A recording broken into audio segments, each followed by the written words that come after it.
To bolo to prvé, no. Áno, to prvé, čo ste začali cvičiť.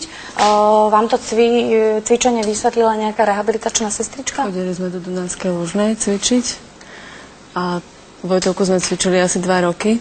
No preto už, lebo už mala rok a pol, tak potom vlastne do tých 3 rokov sme... Učí aj ďalších ľudí. Akým spôsobom na to prišiel, že toto je to práve, čo treba tým deťom? Я занимаюсь лечением. Я sa venujem liečeniu детских церебральных параличей 35 лет. Detskej obrny už 45 rokov. И где-то в 80-х годах, a v 80-tych rokoch, формируя активное движение, cez formovanie aktívneho pohybu, я выяснил, что som zistil, если že активное движение сформировано в горизонтальном положении, keď sa tie aktívne cviky robia v horizontálnej polohe, по какой-то причине z nejakého dôvodu pri vertikalizácii miznú. Пришлось заниматься поиском. A začal som analyzovať príčinu tohoto faktu a dospel som k tomu,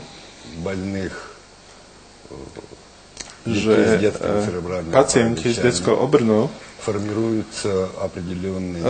že u nich sa vyvíjajú určité mechanizmy, ktoré bránia формированию двигательных функций. Ďalšiemu formovaniu tých pohybových funkcií. Эти механизмы, Tieto mechanizmy, я назвал одно из этих механизмов антигравитационный механизм регуляции мышц. Som nazval mechanizmy regulácie svalového tonusu.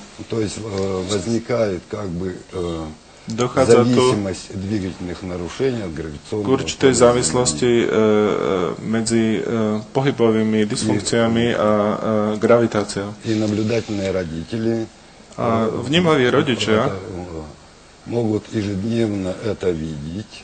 Si to môžu všimnúť v každodennom živote. Так в горизонтальном положении ребенок многим представляется совершенно здоровым. Kde v horizontálnej polohe sa dieťa javí rodičom ako úplne zdravé. А при вертикальной установке вся патология налицо. Ale pri vertikálnom postoji vlastne vidieť všetku patológiu toho dieťaťa. Возникают типичные позы. To znamená, že dieťa sa dostáva do určitej vynútenej polohy. Ребенок, как правило, опирается на передний отдел стоп. Kde hlavné ťažisko je na prednej časti chodidla. Ноги согнуты в коленных суставах. A nemá ohyb v kolenných klboch. Или разогнуты. Alebo je teda rozohnuté. Бедра приведены внутрь. A bedrové klby smerujú donútra. Вот типичная как бы поза. To je taká typická poloha. И как бы мы не упражнялись. Keby sme cvičili, nech by sme cvičili akokoľvek. Да, с ребенком в положении s dieťaťom v horizontálnej polohe. Вот разорвать этот порочный круг невозможно. Nemôžeme sa nejako dostať z tohoto začarovaného kruhu. Так как снова при вертикализации снова возникает такое. Lebo kedykoľvek dáme dieťa do vertikálnej polohy, tak vždy sú tam tieto obmedzenia. Можно только разорвать при так называемой гравитационной нагрузке. A dostať sa z tohoto začarovaného kruhu je možné len pri tzv. Gravitačnej záťaži. Ребенку гравитационную нагрузку. To znamená vystaviť dieťa gravitačnej záťaži. Только в этом состоянии. A iba v tejto polohe можно как бы нормализовать антигравитационный механизм регуляции. Môžeme dostať do normy tie antigravitačné mechanizmy dieťaťa. Linduška, ako cvičí. Здесь мы видим, как... Áno, tuto to vidíte, pán doktor, a môžete to komentovať.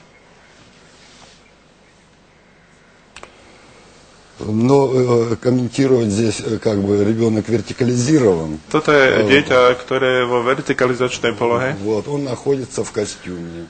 Je oblečené do odevu. Да, и благодаря этому костюму, ktorý má tú funkciu, физиологические части тела приближаются, так сказать, к норме. Že sa fyziologické funkcie tela človeka dostávajú do stavu, ktorý je blízky normálnej situácii. Костюм помогает компоновать нормальное oblek pomáha взаимоотношение частей тела. budovať dieťaťu jeho vlastné, No, autonómne, správne vzťahy voči telu. Он не только эту роль играет.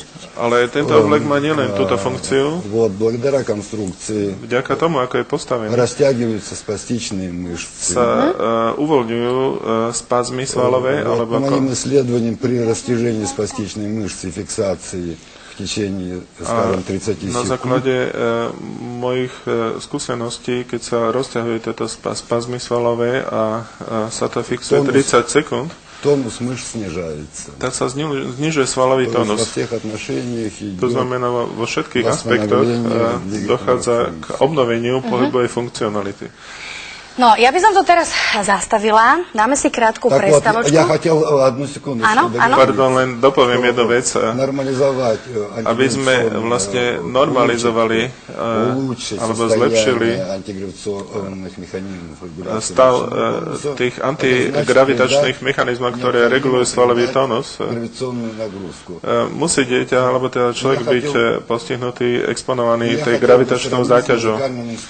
Ja by som to porovnal s hudobným nástrojom. Keď chceme naladiť hudobný nástroj, Необходимо, чтобы он зазвучал. musíme ho rozoznieť. Bez toho to nie je Так же možné. и здесь. A to isté platí aj tu na.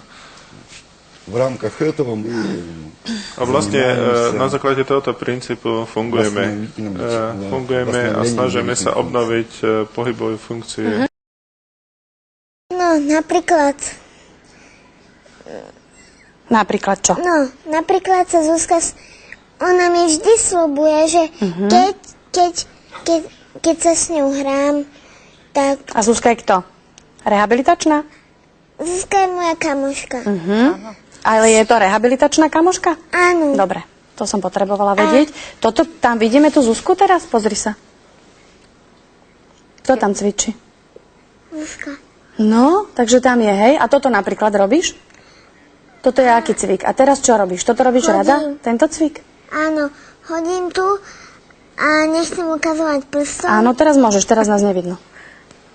A napríklad tu, V čom si oblečená? Čo to máš na sebe? Aký skafander? Alebo čo to je? to je oblečko práve, ktoré mi Zuzka oblieka. A to oblečko ti spôsobí čo? Lepšie sa ti stojí?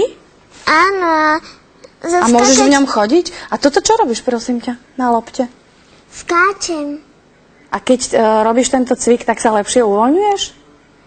Áno, a uvoľňujem sa aj vtedy sa rehocem pri tom. No to sme A videli. tu sa hrám, Keď si unavená, keď tak som unavená, tak sa hrám. Napríklad najem sa a po prestávke zase idem chodiť. Čiže ako to funguje, pani Harmanová? Keď príde k vám pacient, ktorý... А так лечение. A samotné liečenie, čím skôr sa s dieťaťom začne, tým lepšie sú výsledky. Лечение физиотерапевтическим методом можно начинать с одного месяца. Fyzioterapiu je možné začať, povedzme, už od 1 mesiaca veku.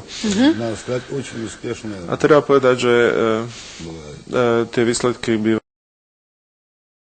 Že čo je z toho zdravšie, pán doktor, vás ako odborníka? Значит, самый здоровый подход – это хорошее Najzdravší настроение, prístup je dobrá nálada настроение и занятие направлено на улучшение своих cvičenie na функций. zlepšenie svojich všetkých funkcií. Алкоголь никогда никому не приносил Alkohol пользу. nikdy nikomu nepriniesol užitok. A Любовь, láska она всегда je полезна niečo, для čo je vždy всех užitočné людей, pre всех každého возрастов. človeka v každom veku. ešte by som rada podotkla, ale